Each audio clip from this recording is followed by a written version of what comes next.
কৃষক ভাইরা একটি প্রশ্ন, আপনি কি ধানে পটাশ সার দিচ্ছেন কিন্তু ধানের ফলন আশানুরূপ পাচ্ছেন না?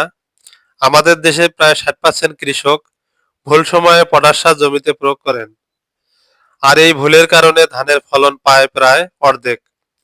কৃষক ভাইরা, আজকের ভিডিওতে আমি আপনাদেরকে দেখাবো পটাশ সার দেওয়ার সঠিক নিয়ম, কিভাবে দিলে ফলন বাড়বে আর কোন সময়ে দিলে বড় ক্ষতি হবে। তাই ভিডিওটি শেষ পর্যন্ত দেখবেন, আপনার ধানের ফলন দ্বিগুণ পর্যন্ত হতে পারে। কৃষক ভাইয়েরা, আপনারা যারা আমার চ্যানেলে নতুন দর্শক হয়েছেন, এরকম কৃষি সমস্ত ভিডিও দেখতে ভালোবাসেন, অবশ্যই আমার এই চ্যানেলটি সাবস্ক্রাইব করবেন। আর যারা অলরেডি আমার এই চ্যানেলটি সাবস্ক্রাইব করেছেন, তাদেরকে অসংখ্য ধন্যবাদ। কৃষক ভাইয়েরা, ভিডিওটির শেষে গুরুত্বপূর্ণ পরামর্শ দেওয়া হবে, তাই আপনারা ভিডিওটি শেষ পর্যন্ত দেখবেন। কৃষক ভাইয়েরা, পটাশ সার জমিতে কখন দিবেন? পটাশ সার প্রথমে জমি তৈরি করার সময় ইউরিয়া, টিএসপি, পটাশ সার একসঙ্গে মিশে কাদায় ছিটাতে হয়। এতে কি হয়, ছোট গাছ শুরু থেকেই শক্ত হয়। দ্বিতীয়বার পটাশ সার প্রয়োগ 20 থেকে 25 দিন বয়সে ইউরিয়া সারের সাথে প্রয়োগ করতে হবে। এই সময় পটাশ সার দিলে গাছ দ্রুত বাড়ে এবং শিকড় বৃদ্ধি করে, গাছের গোছা বা পাশকাঠি বাড়ে, পাশাপাশি রোগ প্রতিরোধ ক্ষমতা বৃদ্ধি করে। তৃতীয়বার পটাশ সার প্রয়োগ ধানের শীষ বের হওয়ার আগে, ঠিক 50 থেকে 55 দিন বয়সে।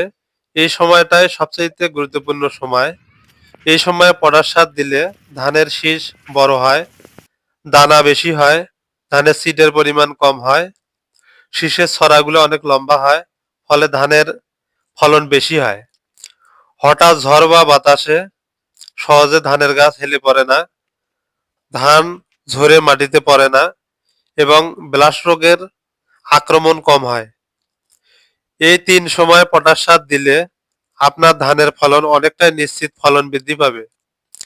আর ভুল সময় পটাশ সার জমিতে প্রয়োগ করলে যে ক্ষতিগুলো হয়, আমাদের দেশের কৃষক ভাইয়েরা বেশিরভাগ সময় ধান যখন থোড় অবস্থায়, এই সময় ধানে পটাশ সার দেয়, ফলে কি হয়, ধানের থোড়ে পটাশ সার গিয়ে পড়ে, ফলে ধান বের হওয়ার পর ধানের শীষের অর্ধেক ছিটে হয়, ফলে অর্ধেক ধান হয়। কৃষক ভাইরা, এছাড়া পটাশ সার দেরিতে দিলে জমিতে হঠাৎ বাতাস হলে ধান গাছ হেলে পড়ে, ফলে ধানের মারাত্মক ক্ষতি হয়।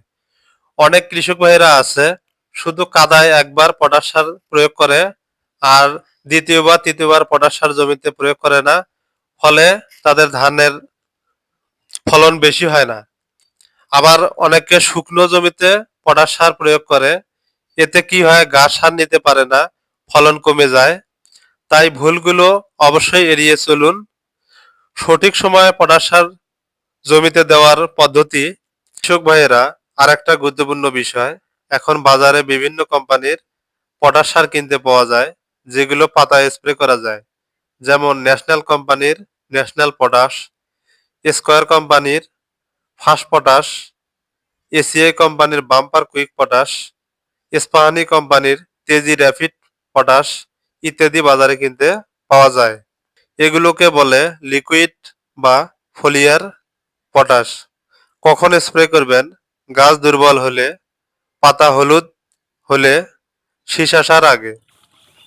কিভাবে স্প্রে করবেন? সকালে বা বিকেলে। স্প্রে করার আগে লেবেল দেখে মিশাবেন। বিশেষ সতর্কতা, বেশি দেবেন না, রোদে দেবেন না। মনে রাখবেন, স্প্রে পটাশ শুধু সহায়ক, আসল সার কিন্তু জমিতে দিতে হবে। দুইটা ঠিক রাখলে ফলন হবে সবচাইতে বেশি। এছাড়া জমিতে এমওপি পটাশ সার প্রয়োগ করলে জমিতে হালকা পানি ধরে রাখুন, সমানভাবে সার ছিটান, ইউরিয়া প্লাস পটাশ সার ব্যালেন্স করে দিন। এতে গাছ দ্রুত সার গ্রহণ করবে, রোগ হলে দ্রুত ব্যবস্থা নিন। এই নিয়মগুলো সঠিক রাখলে আপনার ধানের ফলন দ্বিগুণ পর্যন্ত বাড়তে পারে। তো কৃষক ভাইরা, আজ আমরা জানলাম পটাশ সার কেন গুরুত্বপূর্ণ, কখন দিবেন, কয় ভাগে দিবেন, সঠিক সময়ে দিলে ধানের ফলন কি পরিমাণ বৃদ্ধি হয় এবং কোন ভুলগুলো এড়িয়ে চলবেন।